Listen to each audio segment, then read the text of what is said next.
Yo, what's going on YouTube? So in today's video, I'm going to be breaking down what I've been doing recently to get outstanding results for some B2B SaaS clients. And basically this video is going to go over how I start campaigns, test ads, and then how I like to scale from a very high level overview. And if you don't know who I am, my name is Dylan. I go by DT. I was the previous chief copywriter at Whop.com, which is now a $3 billion company. And now I'm the founder and CEO of Propaganda.inc, which is a growth marketing agency for B2B software companies. And so this channel is to help you with anything that has to do with growth, advertising, and scaling your business. So let's jump into the video. And so really quickly, right, just to show you like some of the results that has been coming from this system. One account is getting almost a $30 cost per qualified call for B2B. If you have done any type of advertising, then you know that that is an insane cost. And when you have good ads, the result can be anywhere from like 10 to 100, like 50x if the ads and if the funnel is good and dialed in. And just more like results from just some of the client accounts from Hyros. Like you see 11x ROAS here, 12x, 10x, right, on 10K spend. Like it's possible, right? So how do I set up my testing and, just briefly overview of like the process to do this? First off, number one is pixel hygiene, right? So when we're setting up the account, right, and when we're going to do that initial launch, you don't want to let any disqualified leads hit the pixel because like your pixel quality is the most important thing you can have. And what I've noticed now with these B2B accounts is that when you launch ads, you should see a conversion within the first 48 hours. It's usually the first 24. If you don't, then you're going to probably have a bad ad or a bad funnel and it's broken.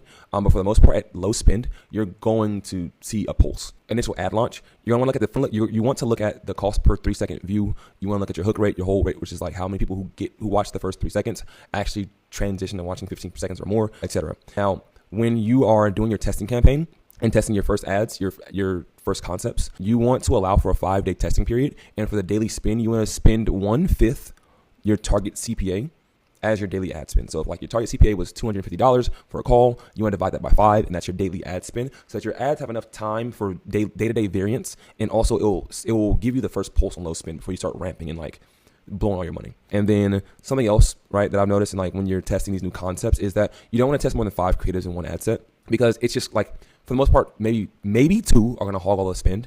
Having that many creatives in there is like most of them are never going to get tested. And so you want to have a small sample size inside of your ad sets in order to make things work. Now, let's jump into how we get started. So for my clients, right, in the beginning, for the first, like the 7 days of launch, I don't do any video production or video creative, because video creative takes time. You got to wait for the editor, all that shit. And like, it just takes too long to get a pulse before I even make a decision on like something with confidence. And as you know, like, when you're putting that time and effort into video editing, like it's going to cost. And so I never want to spend money without having an idea of what to do next. And so what we do is we do basic image ads, which is like white background, headline, and subheadline with the offer. And what I do is I test it by angle, and then I have 4 or 5 headline variants based on different awareness levels for the pain point and angle that we're trying to hit. And then I do that 3 to 5 times, right? I have 3 to 5 of those active at once. And those are all spending the 1/5 per day. And I send them to a long form sales letter, like a long form sales page for whatever offer I'm running, because I don't really care what anyone says. Long form copy still converts. And the thing that was getting results like this was a long form sales letter. That's probably like 3,000 words. So, and it's B2B. So all the myths about people not reading things, they're too busy, like people are going to read whatever is important to them. And so what happens is I test here to this long form sales letter, right? And then whichever of these angles work, I go ahead and turn them into video ads, right? So after the long form sales letter works and I see that there's a pulse in conversions, and if there's less than a 2% conversion rate from click to lead and click to call, then something's broken. So we got to like change the offer and fix it. But usually, right, if you're not bad at lead gen, you're going to get some type of pulse here. And then I go ahead and turn whatever angle that won into video ads, right? And so this allows for just a better conversion vehicle. And on average, I'm seeing that videos that are above 1:30 are going to outperform those 30 to 60 second videos. It just allows for you to overcome more objections. It allows for you to sell heavier and harder, and also to build belief and proof into whatever your sales argument is. And so literally like whatever headline worked, I put that bar for bar as a hook, and then variants on top of it, just to like see what's going to hit again in the ad account. But I already know that this works.